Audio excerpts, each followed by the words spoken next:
Bonsoir, mesdames, messieurs. Bienvenue à la page des Foumi Magnan. C'est le docteur Abdoulaye Lazine Chari. Ok, je veux tout d'abord commencer par remercier, n'est-ce pas, le président des Foumi Magnan, J. Rémy Ngono, après sa présentation qui donne une idée, n'est-ce pas, du climat social et politique au Cameroun. Alors moi, je viens aujourd'hui pour essayer de vous édifier sur un certain nombre de faits. Je veux parler aujourd'hui de la tribalisation du jeu politique au Cameroun et aussi du danger du soulèvement populaire au Cameroun. Vous savez, moi, j'essaie de parler froidement du Cameroun que je connais et de tout ce que nous traversons avec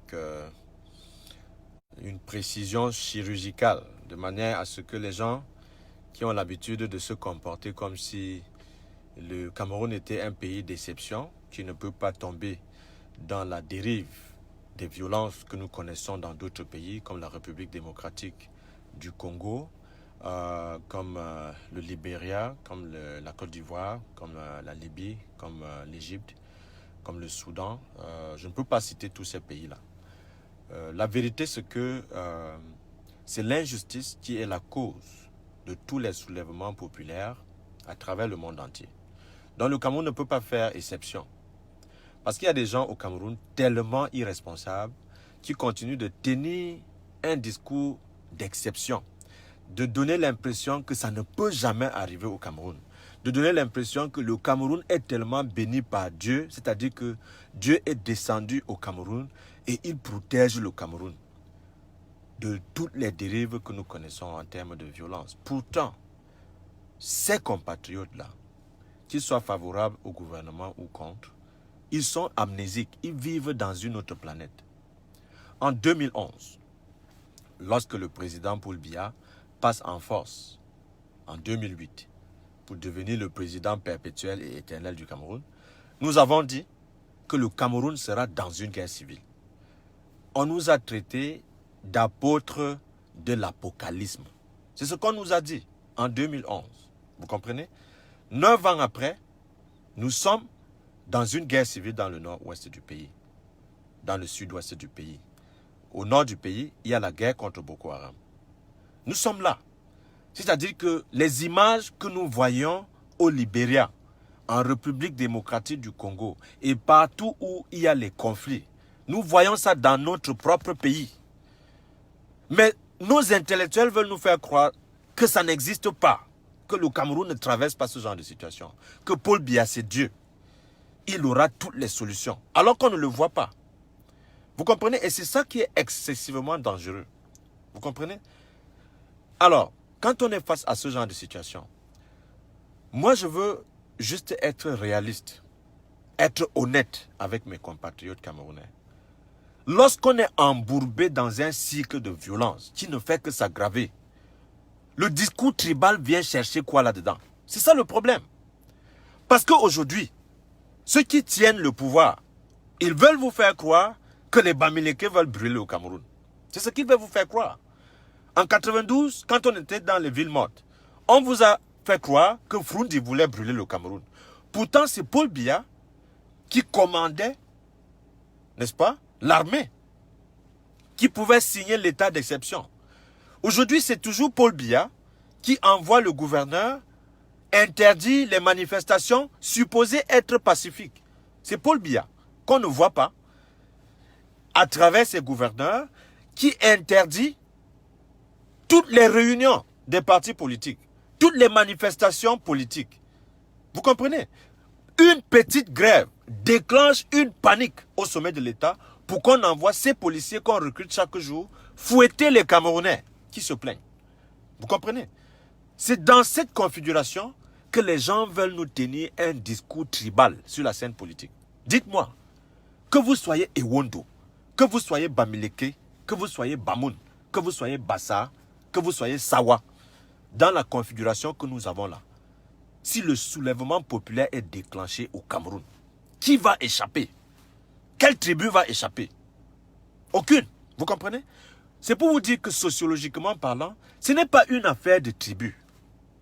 Vous comprenez? Ça n'a jamais été une affaire de tribu. Parce que si on veut même parler de tribu, la seule tribu qui opprime notre pays, c'est ceux-là qui sont au pouvoir. Et vous pouvez les identifier dans chaque communauté. Vous comprenez? C'est-à-dire que Paul Biya au pouvoir s'est arrangé à recruter au sein de chaque tribu, n'est-ce pas, des griots du régime qui sont là pour manger. Ce sont les bouches-trous qui sont là pour tuer les Camerounais et conserver les avantages qu'ils ont au pouvoir. Et ils se comportent de la même façon. Que vous soyez Bamileke, que vous soyez Bamoun, que vous soyez Sawa, que vous soyez de n'importe quelle tribu au Cameroun, vous avez au sommet de votre tribu au moins un chef traditionnel qui se bat pour conserver ses avantages avec le gouvernement. Qui ne se bat pas pour construire le Cameroun, qui ne se bat pas pour trouver le travail au peuple qu'il est supposé diriger. Voilà le Cameroun dans lequel vous vous trouvez. Maintenant, ces chefs-là, quand ils vont se lever pour faire un discours, ils vont dire que n'écoutez pas les oiseaux de mauvais augure, comme leur président. Ils vont vous dire que moi, Lazine Charé, dans la diaspora, je veux créer une rébellion au Cameroun. Pourtant, dans chacun de mes discours, je dis aux Camerounais, je ne suis pas d'accord avec le soulèvement populaire. Mais je ne peux pas commander les Camerounais à ne pas se soulever. Je n'ai aucun pouvoir. C'est ça la vérité. Nous, ce que nous faisons, c'est d'alerter les Camerounais qu'il y a toutes les conditions pour qu'il y ait un soulèvement populaire au Cameroun. Et le professeur Kamto n'a même pas besoin d'envoyer les Camerounais dans la rue. Il n'en a pas besoin. Vous comprenez? Il n'a pas besoin de ça. Parce que lorsque toutes les conditions de révolution sont réunies, la révolution arrive. Sans qu'il y ait personne qui doit commander cette révolution-là. Ça, c'est ce que nous appelons révolution. Le peuple camerounais, est-ce qu'il vit bien pour que cette tentative de révolution soit avortée? Ma réponse, c'est non. Le peuple camerounais ne vit pas bien. Le peuple camerounais est-il suffisamment révolté pour se soulever? Ma réponse, c'est oui. Parce que j'ai vu dans le nord-ouest et le sud-ouest un taux de violence qui donne envie de vomir. Lorsque vous regardez les zones anglophones aujourd'hui, c'était nos frères qui se plaignaient, qui parlaient de la marginalisation des anglophones dans notre pays. Les francophones ont continué de faire la sourde oreille, comme s'il n'y a aucun problème là-bas. Il y a des professeurs d'université qui sont passés à la CATV dire que le problème anglophone n'existe pas, que la crise anglophone, ça n'existe pas. Aujourd'hui, ce sont ces mêmes guignols qui passent à la télévision pour dire que voilà, le gouvernement a proposé un plan de reconstruction. On reconstruit quoi maintenant, alors que vous avez dit qu'il n'y avait pas de crise anglophone? C'est la même chose avec nos compatriotes réunis au sein du MRC. Ils ont des griefs par rapport aux élections qui se sont passées. Mais le gouvernement continue de faire croire aux Camerounais que tout est normal, il n'y a pas de problème. Que le professeur Kamto, c'est un agitateur, il ne mérite pas de parler même, n'est-ce pas, de la crise post-électorale au Cameroun. Pourtant, ce monsieur a fait 9 mois en prison. On me dit, voilà, s'il aime le Cameroun, il faut qu'il vienne se placer devant avec ses enfants. Mais ce monsieur était déjà en route à Douala. Il était dans une marche pacifique à Douala. Il a fait 9 mois en prison. Voilà un monsieur, parce que moi je suis quelqu'un de très honnête. Vous comprenez? Je ne suis pas là pour faire des discours anti-ceci, anti-cela. Je suis un bamoun.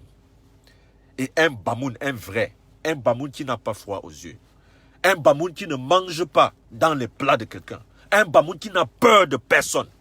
Vous comprenez? Je n'ai pas peur de la révolte populaire.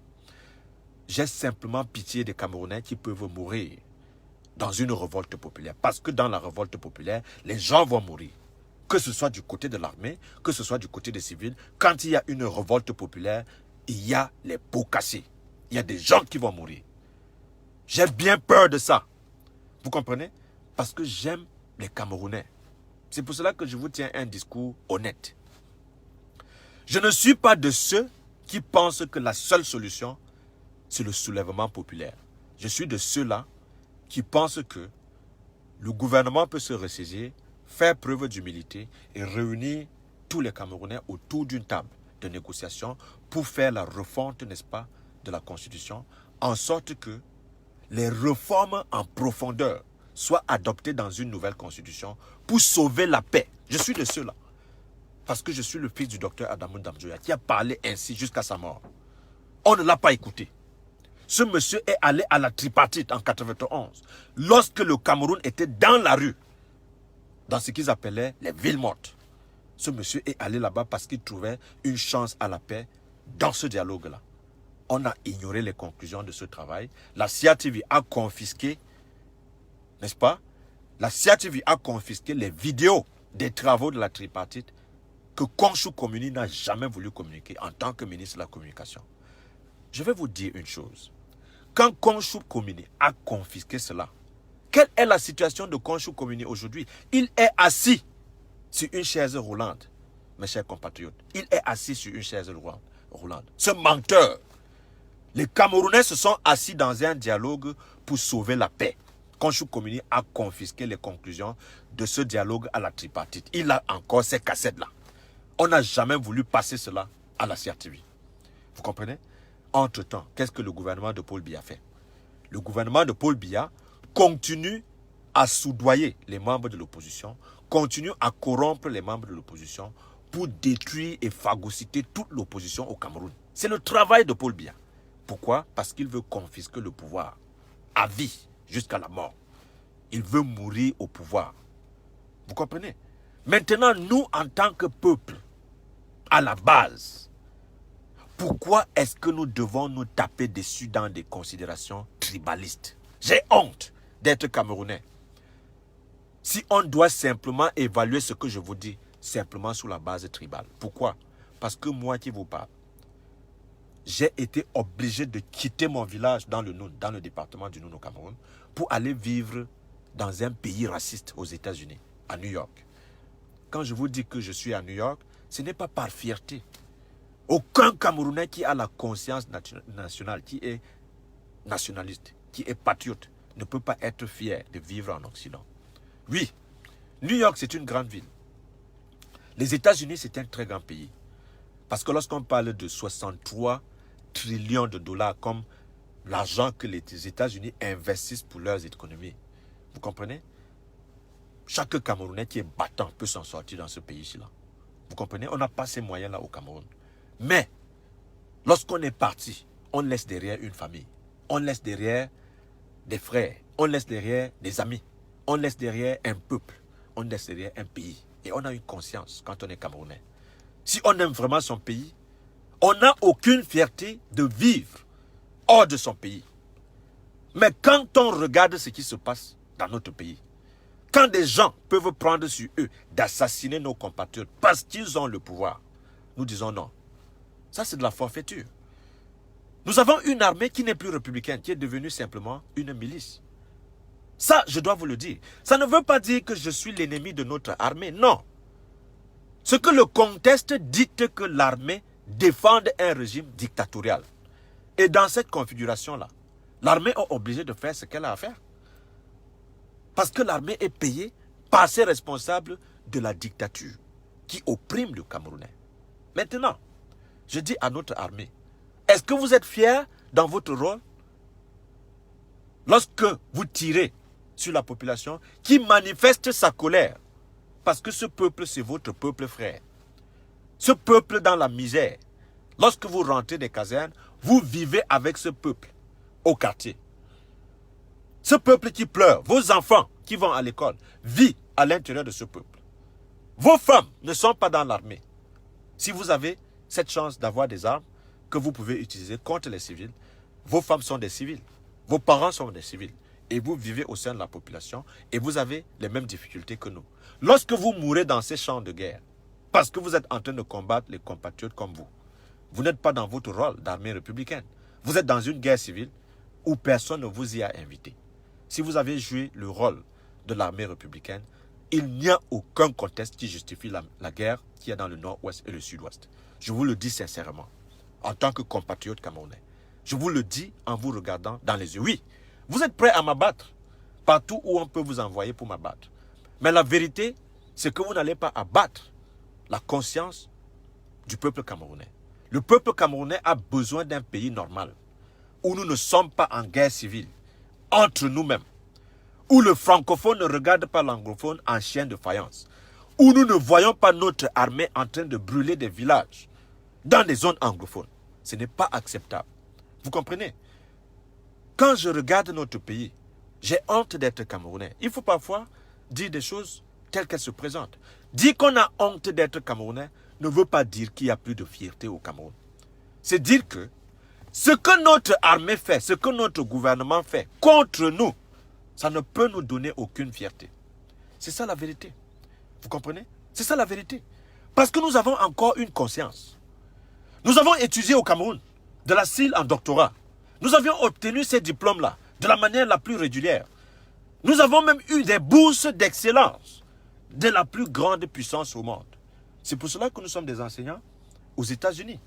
Mais lorsque nous avons des échanges avec nos frères qui sont restés sur place, nous avons honte d'être des intellectuels parce que si on envoie un intellectuel qui est supposé avoir toute son indépendance d'esprit à la télévision, juste pour justifier la guerre civile que nous vivons dans notre pays, ça veut dire que l'éducation, ça ne sert plus à rien au Cameroun.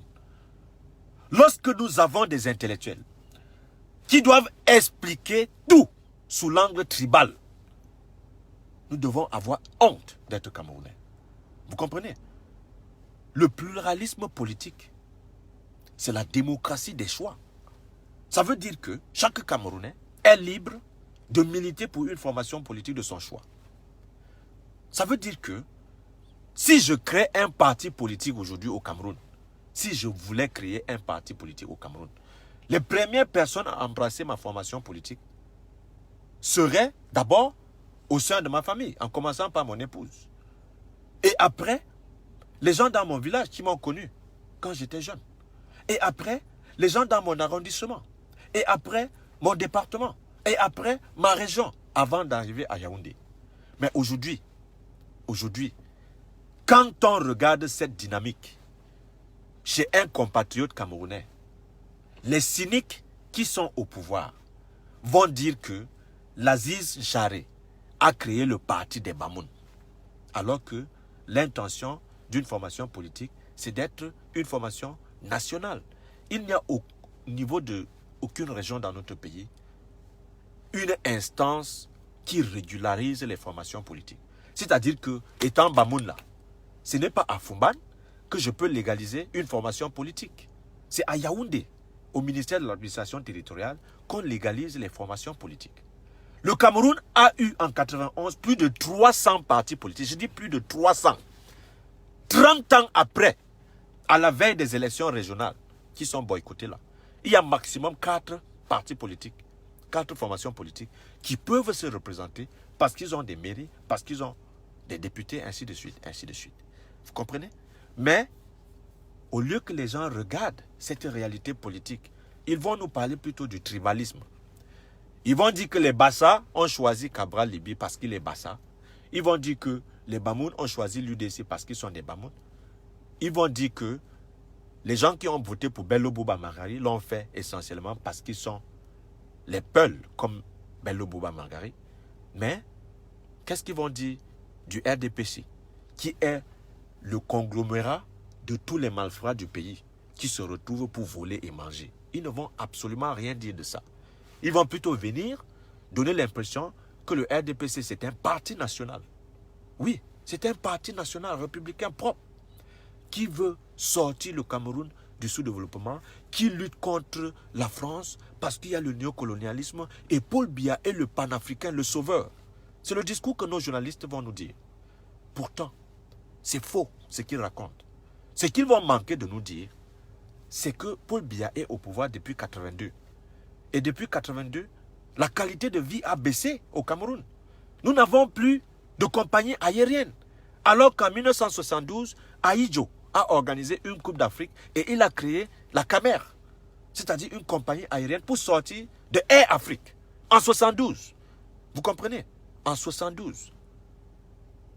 Mais aujourd'hui, regardez notre gouvernement. Les sociétés qu'on avait, ça a disparu dans la privatisation. La dette cumulée du Cameroun, ça fait honte. C'est astronomique. Nous sommes passés par 2 ajustements structurels, 2 plans d'ajustement structurel. Voilà les questions économiques que nos leaders politiques ne parlent pas. Ils ne discutent pas de ça. Il ne vous évoque pas ça. Ce qui intéresse, n'est-ce pas, tous ces clochards-là, c'est de vous parler du tribalisme. C'est de vous inciter à détester les Camerounais, tout simplement sur la base de leur ethnie. Dites-moi, donnez-moi une seule raison pour laquelle je dois détester soit le professeur Kamto parce qu'il est Bamileke, ou bien Cabral Libi parce qu'il est Bassa. Dites-moi, intellectuellement parlant, qu'est-ce que je peux gagner à détester un compatriote tout simplement parce qu'il est Bamileke et il n'est pas Bamoun comme moi? Vous comprenez?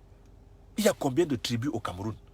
Si je veux détester tous les Camerounais parce que je suis Bamoun, oui, et j'aime trop les Bamouns, c'est les Bamouns qui peuvent me sauver dans la vie. Je peux évoluer comment au Cameroun? En dehors du département du Noun là, qui n'a rien, parce que le département du Noun est pauvre. Si je m'inscris dans cette dynamique du tribalisme qui veut que je ne peux être bien qu'avec un Bamoun comme moi, le reste, ils sont des diables aux Camerounais. C'est-à-dire que mon frère J. Rémy Ngono, il doit être mon ennemi parce qu'il est petit. Paul Biya est au pouvoir. Si je fais ça, est-ce que je suis raisonnable en tant qu'intellectuel?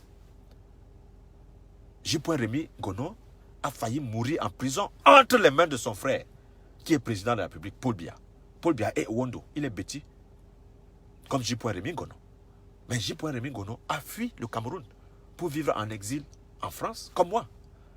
Alors, J. Rémy Ngono n'a-t-il pas le même problème que j'ai, alors qu'il est plus proche du gouvernement, si on devait s'en tenir simplement sur des considérations ethniques? J. Rémy Ngono, s'il voulait jouer le jeu du régime, n'est-ce pas, il devait être le journaliste de Paul Biya, parce qu'il a quand même le talent pour vendre Paul Biya dans la configuration que nous avons aujourd'hui. Il a dit non. Qui dénonce ce régime plus que J. Rémy Ngono? Parmi les Camerounais, pointez-moi, parmi les Camerounais, ceux des activistes en ligne qui dénoncent farouchement le régime de M. Biya. C'est un Newondo, c'est un Béti. Pour ceux qui pensent que tout ce qui est mauvais au Cameroun, c'est le Béti. Voilà J. Rémy Ngono, c'est un exemple que je vous prends. Vous comprenez? Il pouvait bien s'arranger à défendre le président de son ethnie. Il a dit non. Il a préféré aller vivre en France en exil, alors que c'est son frère qui est au pouvoir. Il a failli mourir en prison entre les mains de Atangana Mbara, qui est en prison également.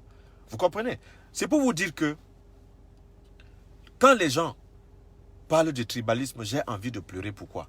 J'ai connu un responsable politique, le docteur Adamou Damjoua que vous voyez là. Il est mon papa. C'est-à-dire que sur le plan politique, tout ce que j'ai appris en politique, c'est de lui. Voilà un monsieur qui était au ministère de l'Éducation nationale, qui se battait contre la fraude, qui parlait de la rigueur et de la moralisation. Voilà un monsieur qui a fait échouer les enfants de Amadou Aïjo au lycée Leclerc, vous comprenez? Voilà un monsieur qui a le courage de dire que non, c'est non. C'est-à-dire que quand on parle de fraude, tolérance zéro. Vous comprenez? Il était ministre de l'Éducation nationale. Et on connaît la qualité de l'éducation sous son magistère. Aujourd'hui là, si je suis un leader comme celui-là, qui est comme mon papa, les gens vont me taxer de tribaliste Bamoun, parce que je suis en train de suivre quelqu'un qui a été un modèle sur le plan éducatif au Cameroun. Un ancien ministre de l'Éducation qui a donné de la valeur à notre éducation dans notre pays. Si je le suis là, les gens qui ne sont pas Bamoun vont me taxer de sales traîtres, de sales tribalistes. Alors que ce monsieur, vous comprenez, il est mort, il n'a jamais accepté de se compromettre, de rejoindre le régime RDPC. Vous comprenez? De trahir les Camerounais dans ses convictions. C'est le même chemin que nous sommes en train de suivre. Malheureusement, lorsque nous venons sur la scène politique pour essayer d'éclairer aux Camerounais que nous n'avons pas besoin de cultiver le tribalisme sur le terrain politique. Parce que hier, le régime de Biya a taxé Frundi d'Anglo-Bami pour l'écarter du pouvoir. Plus tard, le régime Biya a taxé Damjoya de partis tribalistes des Bamoun. Famen Dongo l'a dit. Alors que c'est Famen Dongo, qui est le ministre de l'enseignement supérieur aujourd'hui, qui dit que le sud et le centre, c'est la cuisine interne de Paul Biya. C'est-à-dire qu'un ministre du gouvernement est dans ses droits de qualifier deux provinces de cuisine interne de Paul Biya, qu'aucun opposant n'a le droit d'y entrer. Et ce n'est pas du tribalisme pour ceux-là qui commandent le Cameroun. Mais quand il va dans les formations politiques, ils vont vous taxer Kamto de parti des Bamileke, ils vont vous taxer Frundi de parti des anglophones, ils vont taxer l'UDC du docteur Adamoun Damja, du parti des Bamoun, le parti de Cabral Libi, de parti de Bassa, et tous les partis en dehors du RDPC sont les partis de chaque tribu au Cameroun. Pourtant, nous avons 289 tribus dans notre pays. Si chaque tribu a un parti politique, comment est-ce qu'aujourd'hui, après 30 ans de combat politique, nous avons seulement 4 qui soient capables de se représenter aux élections régionales? Si c'était cette coloration qui est la réalité, n'est-ce pas, du combat politique au pays, pourquoi des 289 tribus que nous avons, il y a seulement 4 partis, 4 formations politiques qui soient qualifiées pour aller aux élections régionales? Vous comprenez qu'il y a un mensonge qu'on est en train de vous vendre. Moi, je vous explique tout cela de manière très froide pour que les Camerounais commencent à s'ouvrir, à comprendre que celui qui peut d'abord te tuer, il se retrouve plutôt dans ta tribu. Il faut que je vous répète cela. Mes pires ennemis, les gens qui sont capables de m'éliminer physiquement, ce sont les Bamoun. Ce ne sont pas les anglophones. Ce ne sont pas les Bamileke. Ce ne sont pas les Bétis.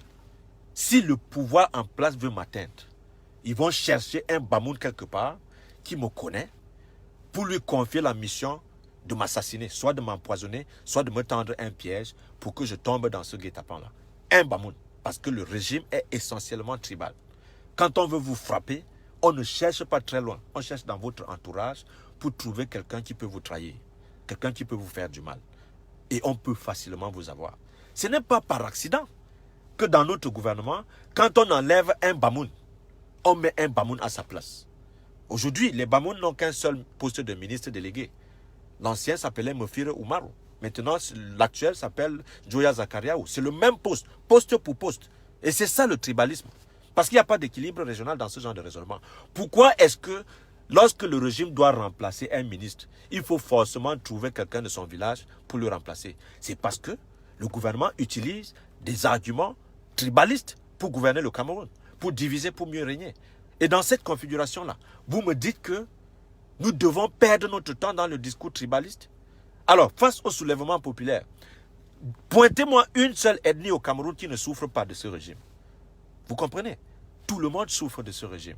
Mais l'arnaque, c'est qu'on veut vendre le tribalisme comme la source de nos problèmes, comme l'argument qui maintient le pouvoir en place, alors qu'en réalité, c'est ce régime en place qui entretient, n'est-ce pas, ce tribalisme d'État. Voilà la vérité. Dans l'armée, regardez ce qui se passe et vous aurez envie de pleurer. Vous comprenez? C'est-à-dire que les gens sont victimes de ce tribalisme-là. La promotion au sommet de l'État se fait sous forme de coloration ethnique. Et c'est scandaleux parce que l'État jacobin a atteint ses limites. Lorsqu'on parle du fédéralisme aujourd'hui, c'est le seul modèle qui marche au monde. Très bien, allez au Nigeria. Les gens ne se battent pas pour contrôler le pouvoir sur la base ethnique. Parce qu'il y a des États, n'est-ce pas, qui sont organisés sous forme, n'est-ce pas, des États fédéraux et qui donnent la possibilité aux gens de devenir des gouverneurs. Ça réduit, n'est-ce pas, la compétition pour contrôler le pouvoir central. Or, nous avons au Cameroun un pouvoir centralisé jacobin qui dépend de la France et qui continue d'exploiter les Camerounais pour nous coincer dans une pauvreté inexplicable. Voilà la vérité. Alors, quand on essaie de vous parler, c'est parce que nous avons un langage de franchise. Et nous observons les faits avec beaucoup de froideur. Et nous essayons de dire des choses en sorte que ceux qui ont encore le bon sens, ceux qui sont encore lucides, soient capables de comprendre la pertinence de notre analyse. Parce que nous sommes dans la logique de la vérité. Vous n'êtes pas obligé d'être d'accord avec moi. Mais vous allez apprécier la candeur, n'est-ce pas, de ce que je dis. La candeur dans ma démarche. L'honnêteté intellectuelle dans ce que je vous explique. Parce que le Camerounais n'a pas à se détester sur la base purement ethnique. Ce qui fait la force de notre pays, c'est sa diversité ethnique. Si nous n'avions pas 289 langues, s'il n'y avait que les Bamileke et les Ewondo au Cameroun, c'est que nous sommes dans une guerre civile sans précédent. S'il n'y avait que les nordistes et les sudistes au Cameroun, c'est que nous avons une guerre sans précédent. Le coup d'État de 84 n'a pas réussi parce qu'il y avait la diversité ethnique. Vous comprenez? Ça nous a sauvés. Parce que si c'était un ping-pong entre deux tribus, ce que nous sommes encore en guerre aujourd'hui. Parce qu'à chaque fois, les gens vont essayer de faire des revanches et vous allez continuer dans ce cycle, n'est-ce pas, de revanche jusqu'à ce que le pays disparaisse. Voilà le problème. Donc, je suis tellement touché lorsque j'observe nos leaders politiques être coincés dans une démarche purement républicaine pour sauver la paix au Cameroun. Alors, ce qu'ils n'ont pas peut-être compris, c'est que la formule pour arriver, n'est-ce pas, à réconcilier les Camerounais, elle est très simple. Il faut d'abord que nous parvenions à construire des institutions fortes, qui soient au-dessus du président de la République. Actuellement, le président de la République est au-dessus de nos institutions. Parce que le régime présidentiel que nous avons, c'est comme si nous avons installé un dieu au sommet du Cameroun. C'est lui qui est le président de la magistrature. C'est lui qui est le chef des forces armées. C'est lui qui commande même l'Assemblée nationale. C'est lui qui fait tout. C'est lui qui nomme les plantons. Alors, quand on a donné tout ce pouvoir à un seul président, comment voudriez-vous que le pays soit libre? Il est libre, n'est-ce pas, de faire tout ce qu'il fait à la tête du pays. Et personne ne peut même vérifier ce qu'il fait. C'est ça notre problème. Vous comprenez? Quand la crise anglophone a déclenché, j'ai dit non. L'option que les anglophones sont en train de prendre dans une rébellion qui est en train de se développer, le résultat c'est qu'au bout du compte, nous serons dans une impasse. Dans l'impasse. Et nous sommes dans l'impasse 4 ans après. C'est-à-dire que le régime ne peut pas gagner cette guerre et les rebelles non plus. C'est ça l'impasse. Le résultat de l'impasse, c'est que les gens vont continuer à mourir dans une configuration où on n'a pas de solution. On attend la communauté internationale pour qu'elle vienne intervenir. Bon, elle n'intervient pas. Voilà pourquoi, à chaque fois que nous entendons soulèvement populaire, ça nous fait peur.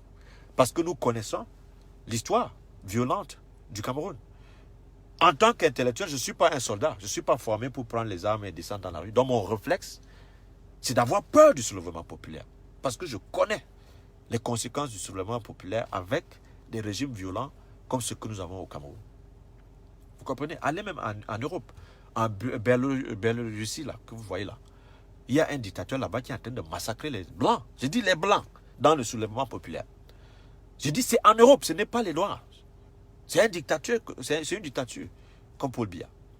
Vous comprenez? Donc, alors, lorsqu'on est face à une dictature, la seule erreur qu'on puisse commettre, c'est de diviser l'opinion nationale.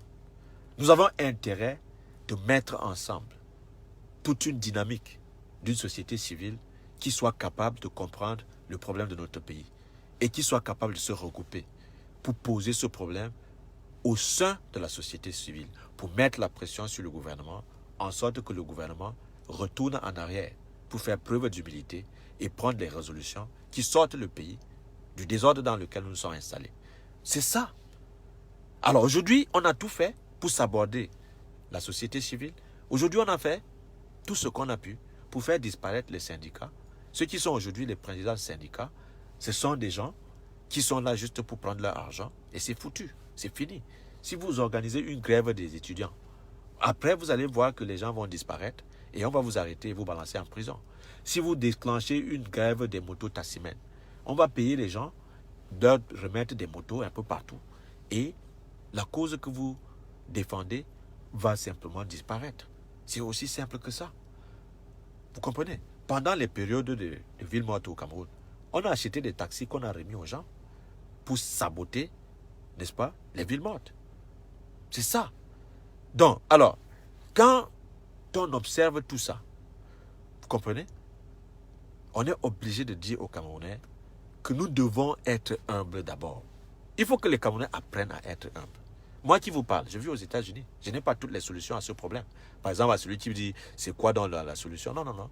Évaluons au moins le problème et essayons de comprendre ensemble où est-ce que nous avons commis l'erreur collectivement. C'est ça. N'attendez pas un messie pour venir nous sauver. Parce que ça n'existe pas, les messies. C'est l'esprit du messianisme qui nous a tués. Quand les gens ne veulent pas reconnaître que individuellement, nous sommes foutus. C'est ça déjà le problème. Vous comprenez? Il faut que le discours change. Il faut que les gens commencent à dire que, écoutez, moi seul là, je ne peux pas résoudre tous les problèmes du Cameroun. Je ne suis pas Dieu. Paul Biya, que vous avez mis au sommet de l'État là, s'il ne peut pas résoudre notre problème, qui peut résoudre le problème du Cameroun? Paul Biya a quand même le pouvoir. Il a les signatures et les décrets. Il a l'armée, il a la justice. Il peut déployer l'administration pour résoudre ces problèmes. Il est incapable de le faire. Vous estimez que c'est un particulier au quartier qui viendra résoudre tous ces problèmes? Non! Qui donne le pouvoir à Paul Biya? C'est le peuple camerounais. Donc la solution est entre les mains du peuple camerounais. C'est ça la solution. Parce que vous me demandez la solution. La solution, c'est entre les mains du peuple camerounais. Il faut simplement que les gens commencent à comprendre le problème du peuple camerounais. C'est quoi donc le problème du peuple camerounais? Nous avons un problème de gouvernance. Parce qu'il y a tellement de corruption, les gens ne sont plus capables d'avoir la promotion sociale à base de leurs compétences. Ça, c'est un problème camerounais. Il y a la corruption dans notre pays.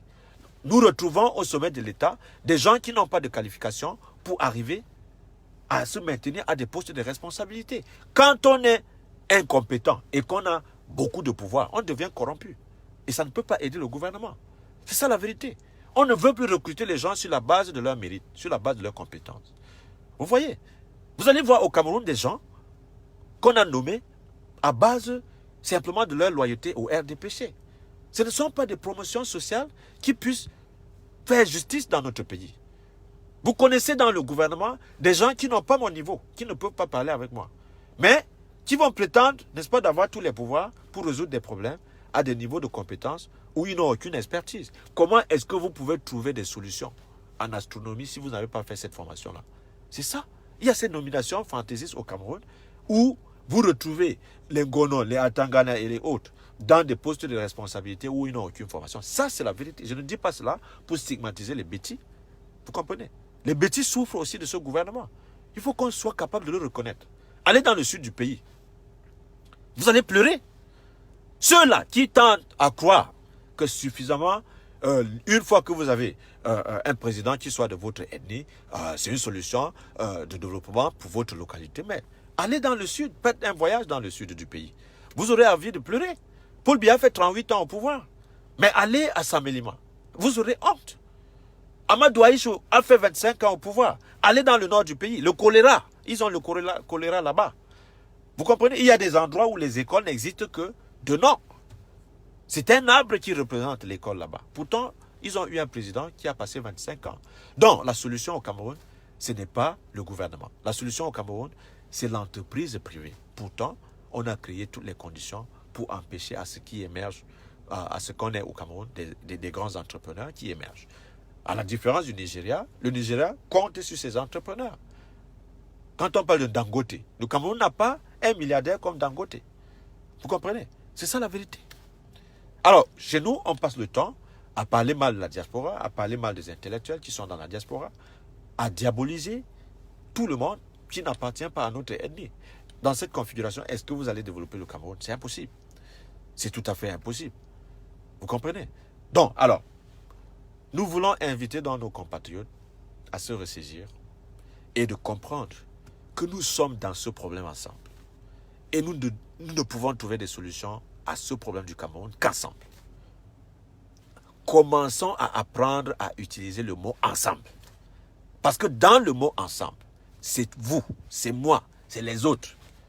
Apprenons à aller vers les autres pour chercher le consensus. C'est très important. Ne continuons pas à stigmatiser les gens sur la base purement ethnique. Quand vous regardez une formation politique, les formations politiques sont créées pour la conquête du pouvoir. Et c'est à base de la confiance que les dirigeants des formations politiques sélectionnent des leaders pour travailler avec eux. Vous comprenez? Vous ne pouvez pas obliger les gens à militer dans votre formation politique. Ça, c'est impossible. Comment est-ce que vous allez faire pour me convaincre ou bien me forcer à militer à votre formation politique si votre projet de société ne me convainc pas? Alors, si je dis non à votre formation politique, est-ce que ça veut dire que je suis essentiellement tribaliste? Pas du tout. Je suis allé dans des universités où aucun de mes enseignants n'était Bamoun. Vous comprenez? Aucun de mes enseignants. À l'université de Yaoundé 1, ce sont les Ewondo, ce sont les Bétis, pour la plupart qui m'ont encadré. Je peux parler comme les Ewondo. J'ai passé 8 ans là-bas. Je n'ai jamais repris une classe là-bas. Est-ce que je vais dire que j'ai été victime du tribalisme à Yaoundé 1? Pas du tout. Mais est-ce que ça veut dire qu'il y a des Camerounais qui n'ont pas subi le tribalisme là-bas? Il y en a plein qui se plaignent du tribalisme là-bas. Alors, il faut que les gens soient simplement capables de regarder les choses en face avec beaucoup de froideur pour reconnaître que dans chaque tribu, il y a des tribalistes. Je ne vais jamais prétendre que le Béti est plus tribaliste que le Bamoun, ou bien que le Bamoun est plus tribaliste que les Bamileke. Ce qui a lieu de reconnaître, c'est qu'il y a une solidarité, n'est-ce pas, interethnique et intra-ethnique en fonction des intérêts. Vous comprenez? Le Cameroun qui viendra vers vous peut venir par intérêt. Il y en a qui peuvent abandonner leur famille tout simplement parce qu'ils pensent qu'en vous rejoignant, ils vont gagner leur poste au gouvernement. Ils sont prêts à renier leur famille. Pourtant, c'est leur famille. Il y a des gens prêts à renier leur papa si vous leur donnez la possibilité d'avoir une fonction dans le gouvernement. C'est ça la vérité au Cameroun. Pourquoi est-ce que les gens ne veulent pas reconnaître cela? Vous comprenez? Donc, alors, je ne veux pas que les Camerounais continuent, n'est-ce pas, de cultiver ce sentiment d'antagonisme et d'animosité intertribale. Ce n'est pas bien. Ce n'est pas bon pour la stabilité du Cameroun. Ce n'est pas bon pour l'unité du Cameroun. Ce n'est pas bon pour le vivre ensemble. Apprenons à nous dire des vérités. Vous comprenez? Apprenons à dire des vérités. Donc, dans une démocratie, les Camerounais qui sont vraiment conscients que nous avons besoin du changement doivent apprendre à travailler ensemble. Voilà le problème. J'ai parlé du mot ensemble tout à l'heure. Le problème ici que vous soulevez par rapport à la sortie des Camerounais dans les rues, ce n'est pas seulement sortir dans les rues. Si on sort de tout ce que je viens d'expliquer là, vous comprenez? Si on sort de tout ce que je viens d'expliquer là, le problème du Cameroun va se résoudre seul. Lorsque vous allez dire allons dans la rue pour chasser Biya, le discours qu'on va développer, c'est que voilà, on veut chasser Paul Biya par tribalisme. Ceux qui sont dans la rue là, ce sont les Bamileke, on doit les pourchasser. Et on va lancer l'armée dans la chasse aux sorcières contre les Bamileke. Et qu'on va mater des gens juste sur la base de leur ethnie. Voilà le problème du Cameroun. Voilà le problème. On ne va pas comprendre que ceux qui descendent dans la rue, c'est parce qu'ils sont dans un malaise. Et ils veulent le changement. Et ils pensent que le soulèvement populaire, ça peut apporter le changement. Mais dans le discours même de ceux-là qui veulent descendre dans la rue, si je dis, écoutez, comment voudriez-vous que je descende dans la rue alors que vous n'avez même pas eu le temps de vous concerter au niveau de la société civile avec les leaders politiques pour donner une suite que le peuple peut écouter? Si on n'a pas préparé la descente dans la rue, on ira dans la rue, dans quelle direction, avec quelle disposition pour protéger, n'est-ce pas, les civils?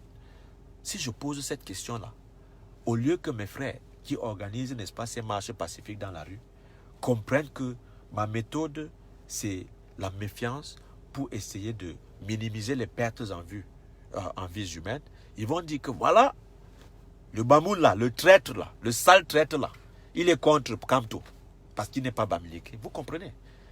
Voilà ce qui crée des frustrations au sein de la population. Voilà ce qui fait en sorte que les gens peuvent lancer des mouvements pour libérer notre pays et il y a des problèmes.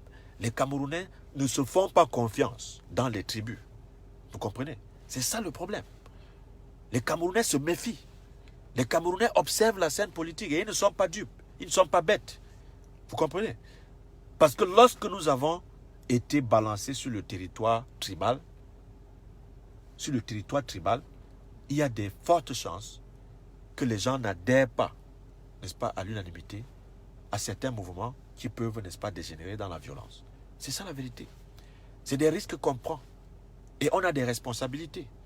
Chacun a une responsabilité envers sa famille. Chacun a une responsabilité envers le Cameroun. Voilà pourquoi lorsque nous engageons des combats sur le plan, n'est-ce pas, d'envisager un changement de régime, c'est des combats sérieux qui doivent, n'est-ce pas, se préparer avec beaucoup de patience. Et nous devons nous faire confiance. Nous devons apprendre à nous parler. Nous devons apprendre à nous organiser. Et quand on fait des discours, on doit tenir compte, n'est-ce pas, du fait que le Cameroun, c'est tout un ensemble. On a mis ensemble la configuration de notre pays en sorte qu'il y a plusieurs tribus qui forment le Cameroun. C'est ça. Donc, je ne veux pas que les gens confondent ce que nous sommes en train de faire en termes de précaution à une espèce d'animosité contre qui que ce soit. Non. Non. Donc, voilà la vérité. Je ne peux jamais, je dis jamais, défendre un régime qui peut prendre les décisions pour ordonner à l'armée de tirer sur les civils qui ont envie de marcher de manière pacifique. Les manifestations pacifiques sont protégées par la constitution de notre pays. C'est un fait. Les manifestations pacifiques ne sont pas antidémocratiques. C'est à travers les manifestations pacifiques aux États-Unis que les Martin Luther King ont donné le droit de vote aux Noirs. C'est à travers ces manifestations pacifiques qu'un Noir est arrivé au pouvoir, M. Barack Obama.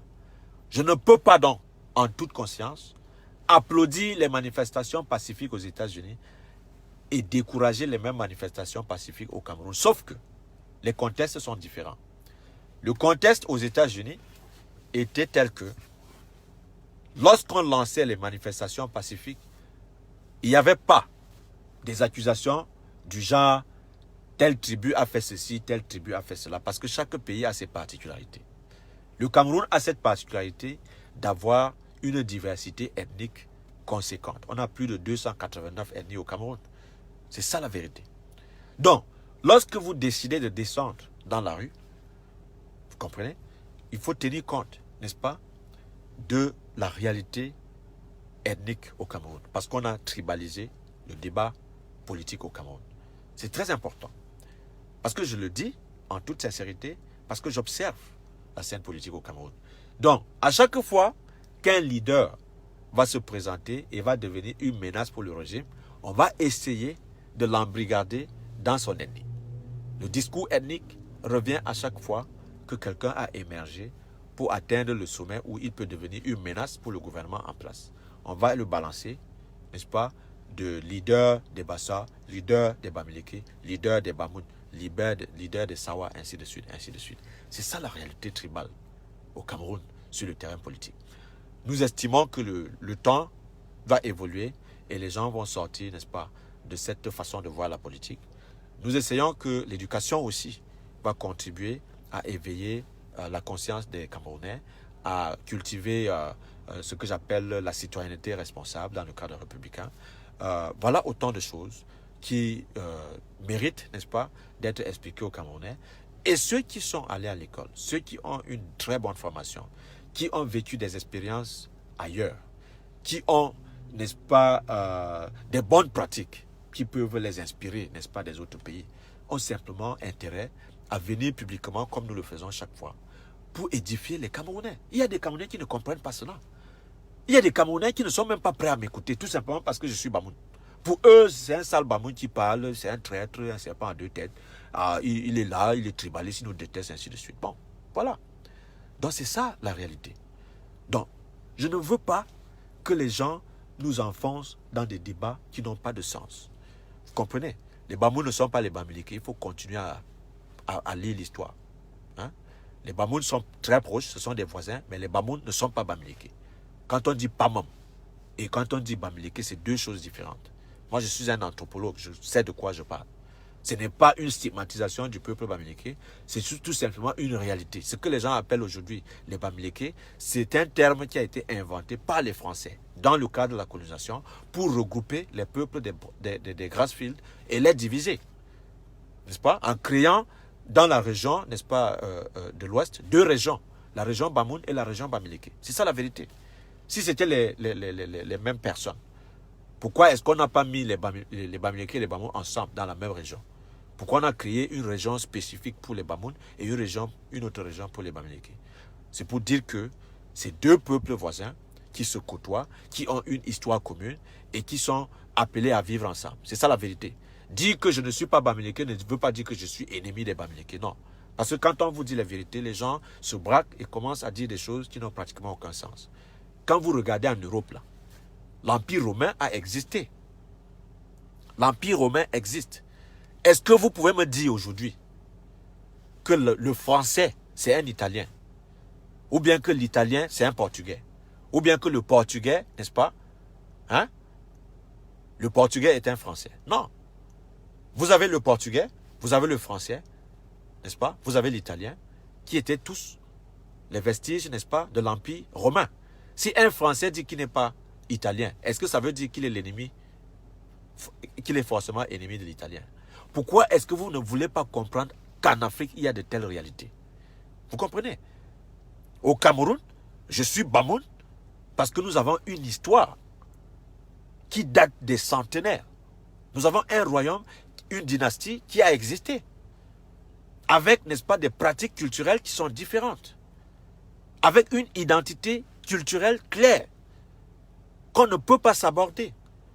De la même façon, je présume que le peuple bamileke aussi a des royaumes qui ont fonctionné comme ça de manière dynastique, mais ils vivent dans une relation de voisinage. Ce ne sont pas les mêmes personnes. Vous comprenez? On va vous inventer les histoires d'Égypte, de Soudan et tout. Bon, mais dans la réalité, si vous faites l'anthropologie, vous allez observer qu'il y a des similarités entre les langues de l'Ouest, mais ça ne veut pas dire que c'est des mêmes gens automatiquement, non. Parce que si en Europe, les gens peuvent dire qu'il y a des Français, il y a des Italiens, il y a des Espagnols, il y a des Portugais qui sont des peuples distincts, c'est aussi valable pour les Africains. On ne peut pas continuer à se tromper.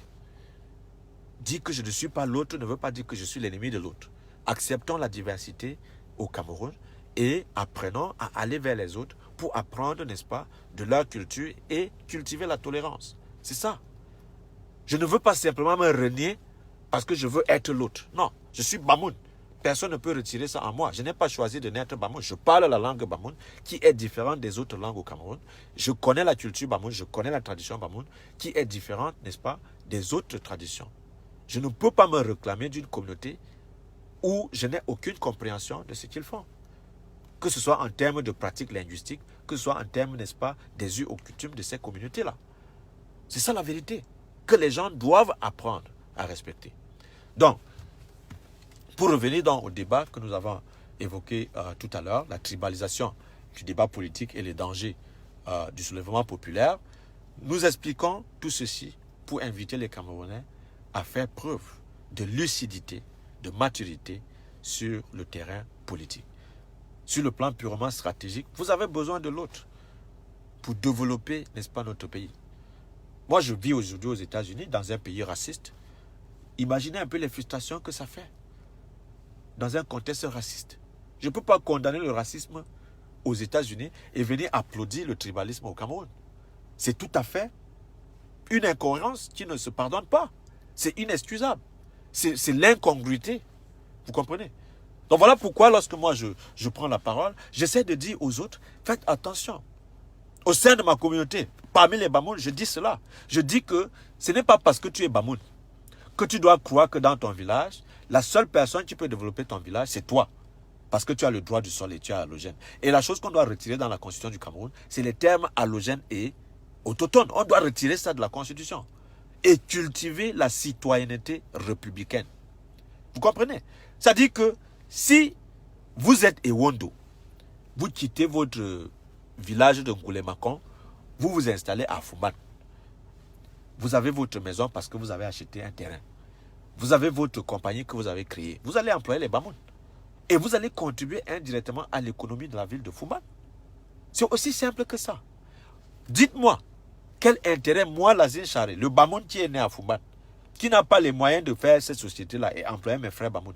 Dites-moi comment les Bamoun vont croire que je suis plus important que vous, alors que c'est vous qui offrez le travail aux Bamoun. Pour dire que le combat est d'abord politique et ensuite économique. Et les gens doivent apprendre à faire la part des choses. Je ne suis pas de ceux qui pensent que le Cameroun est une république des autochtones et des allogènes. Je ne suis pas de ceux-là. Je ne suis pas de ceux-là. Je veux bien qu'il y ait des chefs traditionnels dans le Noun, dans le département du Noun, qui ne soient pas des Bamoun. Des chefs de quartier. S'ils ont une représentativité suffisante pour mériter de gérer les affaires de leur communauté parce qu'ils sont installés à Fouban. Ils méritent d'avoir des chefs. C'est tout à fait normal. Hein? Vous ne pouvez pas quitter le Cameroun pour être des maires à Paris. C'est-à-dire, un Camerounais peut être maire à Paris ou bien à Washington ou bien à New York. Mais il vous dit carrément que chez lui à Fouban, un Ewondo ne peut pas être maire. Ça n'a pas de sens si on croit aux valeurs républicaines. Vous comprenez? Donc voilà autant de choses que nous devons apprendre à dire publiquement à nos compatriotes pour sauver la paix, pour donner la tranquillité aux gens en sorte qu'ils soient capables, n'est-ce pas, de comprendre les valeurs républicaines et de travailler dans ce cadre-là. Donc, voilà autant de choses pour dire que nous n'avons pas à nous détester sur la base ethnique. Vous comprenez? La compétition, elle se fait sur le plan de la compétence. Si je vois un Camerounais qui me dépasse sur le plan de la compétence, je m'aligne. J'accepte. Parce que la compétence, c'est une valeur permanente. Que vous soyez tout pourri, Bamoun, Ewondo, n'importe qui. Si vous êtes bon, vous êtes bon. Si vous êtes compétent, je ne peux pas vous retirer cela. Pourquoi est-ce que je vais vous détester parce que vous êtes bon? Si à la fin, c'est le résultat qui compte. À l'équipe nationale du Cameroun, à une époque, il y avait la majorité des Bassa à l'équipe. Nous n'avons jamais vu des plaintes parce qu'il n'y a que les Bassa à l'équipe nationale. À partir du moment où nous avions des trophées, on ne regardait même pas ça. À partir du moment où le résultat était bon, on applaudissait tous les Bassa. Ce n'était pas un problème de tribalisme. C'est quand on commence à perdre qu'on commence à voir que, oh, tel est Bassa, ainsi de suite. C'est la même chose au Cameroun. Si nous avions une équipe gouvernementale compétente, diversifiée, la force de ce gouvernement, ça devait d'abord être la diversité là. Parce que dans la diversité, il y a la diversité d'opinion et il y a la créativité. La compétence est la résultante de la diversité au sein d'une équipe gouvernementale qui travaille dans le cadre de la résolution des problèmes du pays. Parce que là, vous avez des gens qui ont les divergences de points de vue, qui se battent pour trouver des solutions. Et les solutions qui sont proposées sont souvent originales, telles que ça arrange tout le monde. Et on ne regarde plus l'appartenance ethnique. On regarde le résultat de la compétence au sommet de l'État. Mais nous avons un État jacobin qu'on recrute sur la base purement de la loyauté en faveur du gouvernement ou bien en faveur du parti au pouvoir. Donc voilà la vérité. Donc, je vous dis cela parce que nous sommes suffisamment équipés pour comprendre cela, pour dire des vérités que les Camerounais peuvent apprécier d'eux-mêmes. Vous comprenez? Vous n'êtes pas obligé de m'écouter. Je ne suis pas là pour la complaisance. Je ne suis pas là pour chercher un fanbase, pour les gens qui doivent m'applaudir. Non, c'est pas, ça ne m'intéresse pas. Donc quand vous dites fichez le camp, personne ne vous a scotché ici pour écouter ce qu'on est en train de dire. Ça, c'est une plateforme qui invite tous les Camerounais à venir s'exprimer sur les problèmes de notre pays. Si vous avez des choses à dire, au lieu de dire fiche le camp, prends la peine d'utiliser ta cervelle pour parler aux Camerounais comme je suis en train de le faire. C'est ça la vérité. Vous comprenez? Je ne suis pas là pour perdre mon temps, pour faire la complaisance. Je suis là pour dire des choses qui intéressent tout le monde. Je suis là pour essayer d'expliquer tout ce qui nous réunit, tout ce qui nous met ensemble. Ce qui nous réunit, c'est le Cameroun, point. Je n'ai pas besoin de vous connaître. Le plus important, c'est le cadre social que nous pouvons mettre sur pied, qui donne la possibilité à chaque Camerounais d'émerger. Que vous soyez d'accord avec moi ou pas, ça ne m'intéresse pas. Le plus important, c'est que vous soyez capable d'émerger au Cameroun, sans toutefois utiliser des arguments tribalistes. C'est ça qui m'intéresse. C'est le thème de ma conversation aujourd'hui avec vous. Donc je tenais donc à parler, n'est-ce pas, de la tribalisation, du débat politique et du danger du soulèvement populaire. Je peux continuer à croire que le soulèvement populaire n'est pas l'unique solution pour sauver notre pays de la dérive dictatoriale que nous avons. Mais je n'ai aucun pouvoir, n'est-ce pas, d'empêcher les Camerounais de descendre dans la rue. Ça, c'est ce que je veux dire pour conclure. Merci donc de votre aimable attention et vous passez, n'est-ce pas, une très bonne soirée. Ok, bye bye.